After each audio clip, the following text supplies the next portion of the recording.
All right, we are back with Kristen. This has been such a great conversation, and I want to keep it going and kind of piggyback off of something we talked about earlier in the Mhm. conversation Okay. about being the youngest in the room. And also, this concept of you said, you've got to be. You talk a Mhm. lot about being. And so, I really want to find out one, how you came to that kind of philosophy. Like, how did you come to this? Like, I've got to stand up for myself, but be balanced and respectful. Because I think there's a lot of people listening who would love to know, like, how do you actually do that? It really brings me back to high school. So, just to give you some background, just in nugget form, I'm originally from Newark, New Jersey, and I went to a boarding school called Groton School in Massachusetts. And I was one of 7 African American students in my grade. And if you know anything about private school, boarding school, things of that nature, it was such a challenge for me to find myself at that time. So I was away from home between the ages of 12 and 17 and really struggling to find my voice. And one particular summer, my mom actually quit her job between my sophomore and junior years of high school. And she just spent the summer really putting me through an affirmation boot camp. So basically, we read um, W.E.B. Du Bois, we read Malcolm X, we read all of these types of books. I ran 2 miles a day. And then I also had to write papers. I mean, she really had me in a very strict boot camp because I was really trying to find my voice at the time. My grades had suffered. And so I came back to school after that complete summer, and my grade point average rose 13 points. Not just the class, my entire average rose 13 points. And I started our dance program. I started a curriculum at my school. I also led a lot of different programs at my school, and that really awakened me to myself. And that year, more so than any other year, even in my adulthood, changed my life and changed how I viewed myself. Everything that I wanted to pitch in terms of different opportunities and different kind of organization, like extracurricular opportunities, I definitely feel like I just dug in my junior year of high school. And so I used that moment in my life throughout my entire life. So I feel like for all of us, we have a moment where we doubt ourselves, we don't feel worthy, we feel invisible, all that. I feel like a lot of us go through that moment, and it's in different seasons. So I would suggest to anyone to really try to pour into yourself.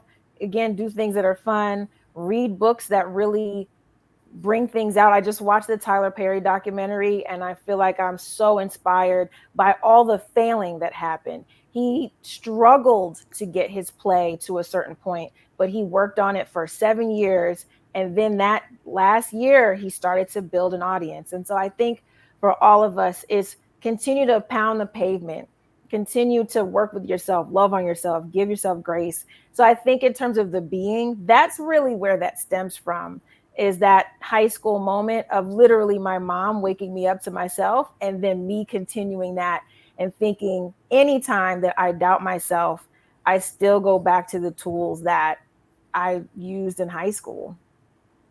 Yeah, I mean, if you had all of that, you were very fortunate to have such an invested mama who had, and so it's not even investment, it's also investment plus education. Like, she knew, she was like, Yeah. these are the things we're going to be talking about today. I think a lot of us have invested mothers, but they were like, I don't know to be teaching my kid to read W.B. Du Bois. So that's But awesome. But you know what's funny? It's not like my mom knew. It was just she paid attention. And I think for ourselves, whether we are going through states of depression or friends are going through states of depression, or even kids, if folks are watching and they have children, you can see differences in people. And I'm so grateful that my mom took the time to say, hey, my daughter is not herself. And even talking about what I mentioned earlier about going through struggle, I had a friend take me aside earlier this year and say, hey, are you depressed? Like, what's going on? And I actually talk about it on my podcast because we laughed because I was like kind of offended, like, what? Me depressed?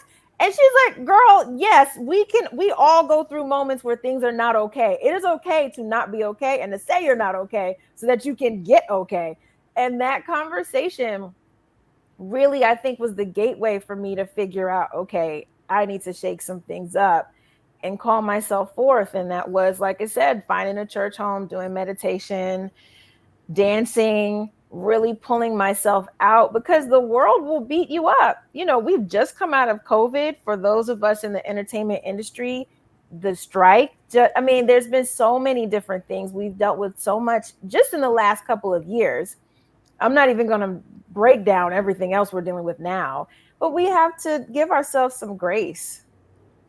Yeah, I think that's really important. And I think, like you said, the entertainment industry has really gone through multiple layers, and I'm Mhm. sure other industries as well. And so Yes. it is this having this resilience, having this ability to identify when things are out of touch and out of step, Mhm. and then the resilience to attack them in a way that is Yeah. meaningful and soft and gentle, like actually unpacking instead of attacking is probably the better word. And so Yeah. my follow up for you is, Mhm. what things have you had to learn then or unlearn as you navigate your adult life? Things that I have learned and unlearned.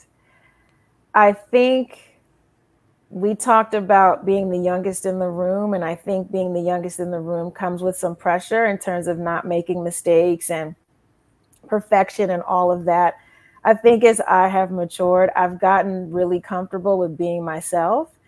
And that means showing myself to my teams.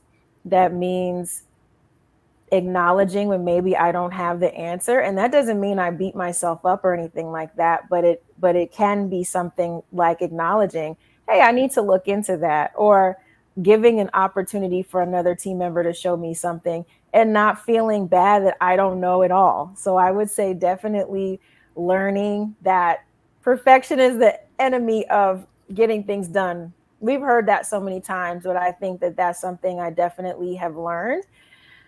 I would say in terms of unlearning, wow, I think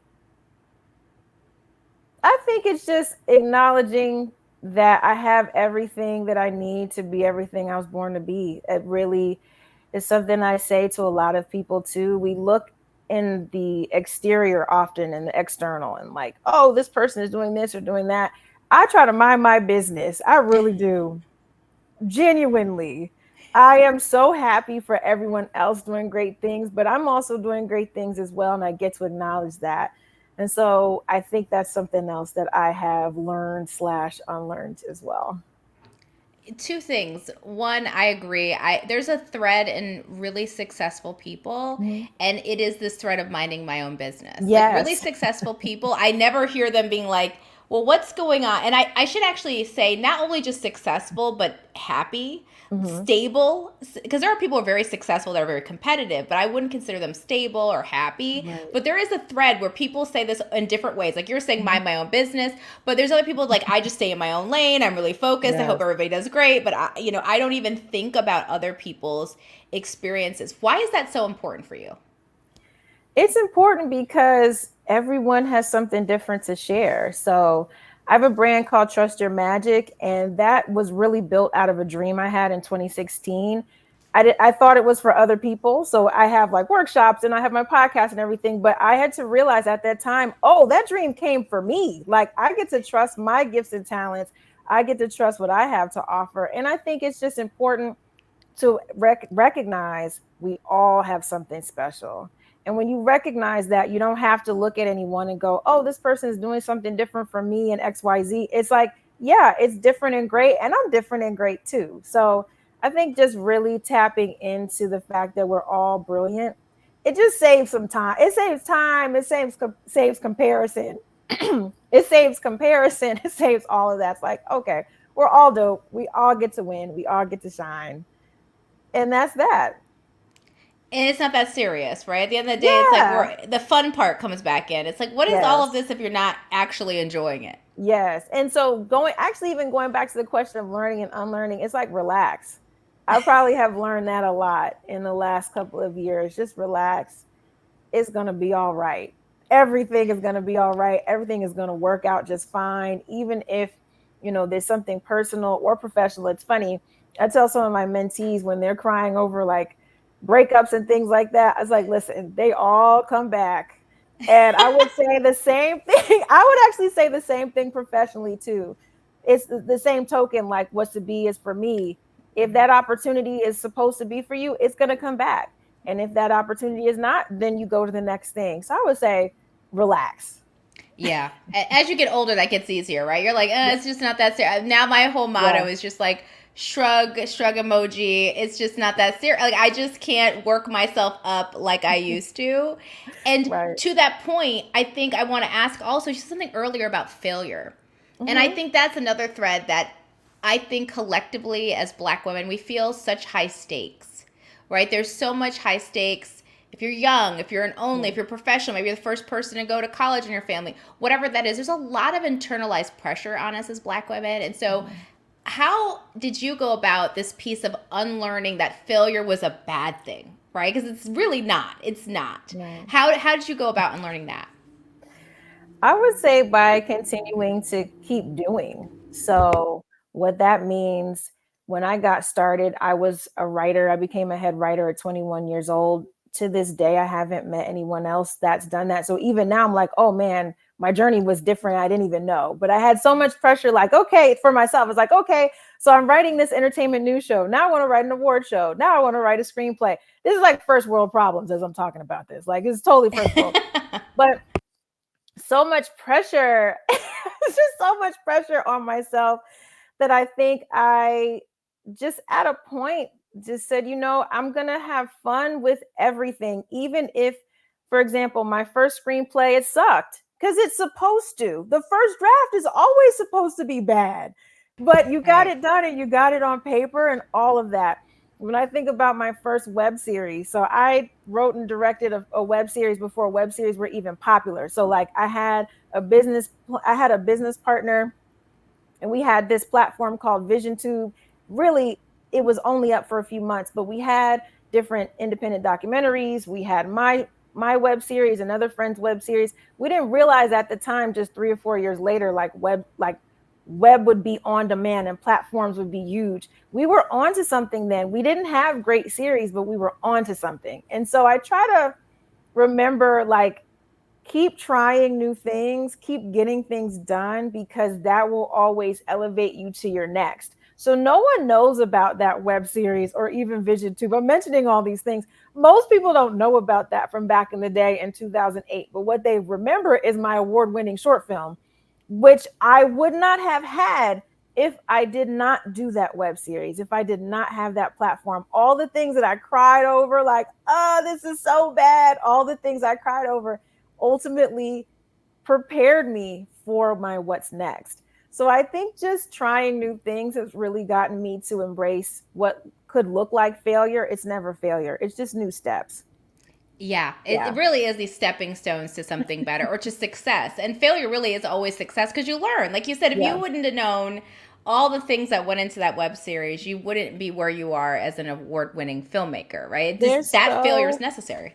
Yeah, there's so many things that I've tried through the years, even going back beyond my professional days. When I was younger, I used to write poems and short stories and songs. I never would have thought that I would become what I am now, but it makes all the sense in the world now. So, all this stuff you don't show people. And then that ultimately is what inspires and encourages you for the what's next. And I'm just so thankful to make those connections. And I encourage people to do so. I always ask folks, like, how did you become what you do now? And most of the time, people will talk about these stories, just like what I'm telling you, these stories of starting things and not really knowing. Like, keep going, like, just keep going and embrace the failure, embrace being uncomfortable.